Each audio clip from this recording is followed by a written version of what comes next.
Tonight, the New York Times is reporting that federal agencies have opened at least 3 reviews of Elon Musk and SpaceX, looking into alleged repeated failures to comply with government protocols that protect highly sensitive U.S. state secrets. The Defense Department's continuous vetting mandate for security clearances is pretty clear. Musk and SpaceX are to report itineraries and meeting notes during their foreign travel. Instead, the Times reports tonight that Musk and SpaceX have repeatedly left out details or even the mere existence of meetings that he has had abroad. Musk is also required to report the use of even prescription drugs, and the government bans the use of federally prohibited ones like marijuana, which is why you cannot smoke if you have a security clearance. It made us recall a moment that happened in 2018 with Joe Rogan, when Musk's security clearance was still under review for an unusual length of time. There's tobacco and marijuana in there. That's all it is.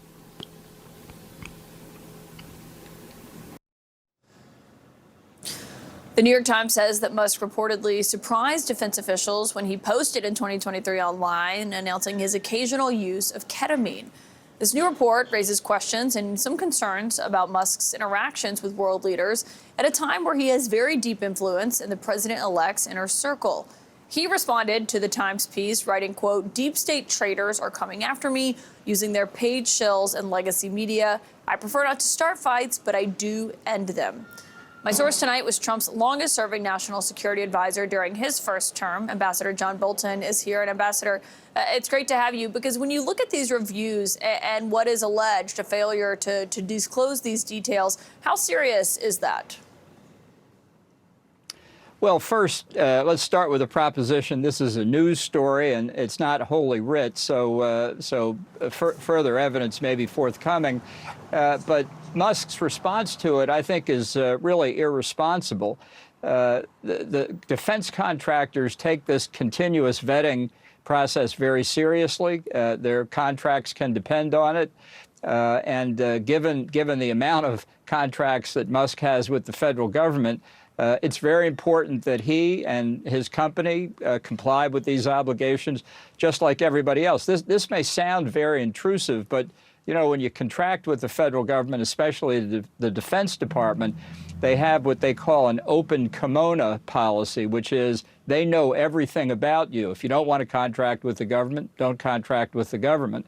But that's what they worry about, so that critical national security information doesn't get to our adversaries. And I think the real concern here is China, and some of the things that Musk has said about China, his quite large investment in Tesla in China, and I think that's probably what's at the bottom of many of these Defense Department concerns.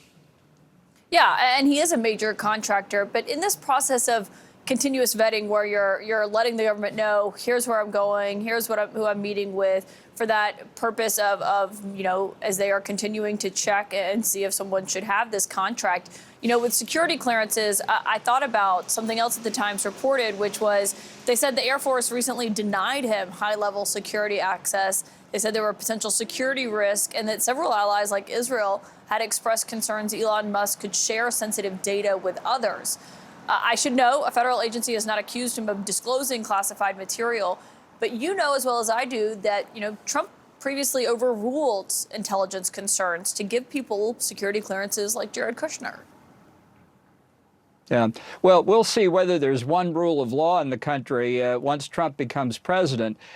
This leak potentially of classified information to China is serious. I mean, if you go back to Loral Space Communications, for example, which made satellites at the end of the 1990s, the end of the Clinton administration, was accused of helping the Chinese launch their missiles more effectively so they didn't blow up and destroy their satellites. And they ended up paying a $20 million fine, I think it was, to the Defense Department. That was 25 years ago almost. And China has considerable leverage over Musk, given the Tesla level of Tesla investment in China.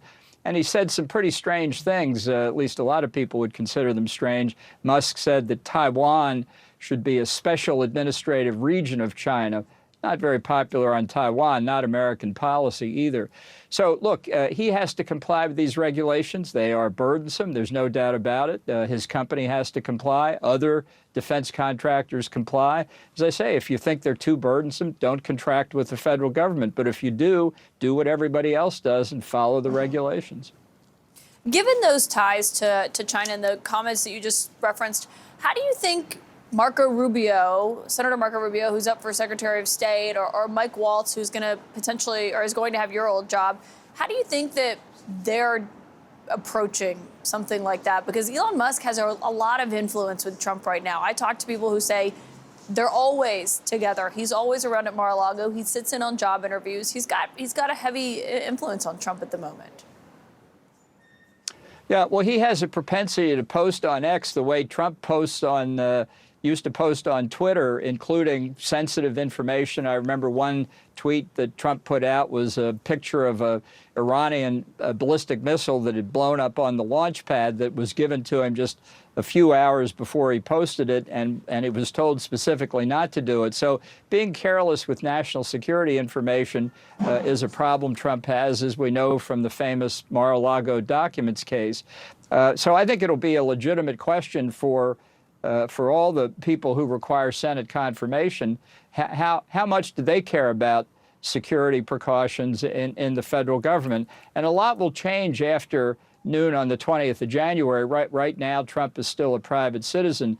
But after he becomes president, talking to people like Musk, the whole Doge operation probably will become subject to the Federal Advisory Committee Act, not the most famous statute in the world, that could have a big impact on its activities. So I think this is a legitimate subject of concern. And as I say, this is a news article, and even in the New York Times, it's not always 100% correct. But one thing I noted that was very interesting was they cite complaints by SpaceX employees themselves saying that they've not been able to report what they should be reporting to the government. That's pretty serious. Yeah, and they say they're more worried about it now because of the influence he has on Trump and the proximity to him. We'll see how those reviews go. Ambassador John Bolton, as always, thank you for your time.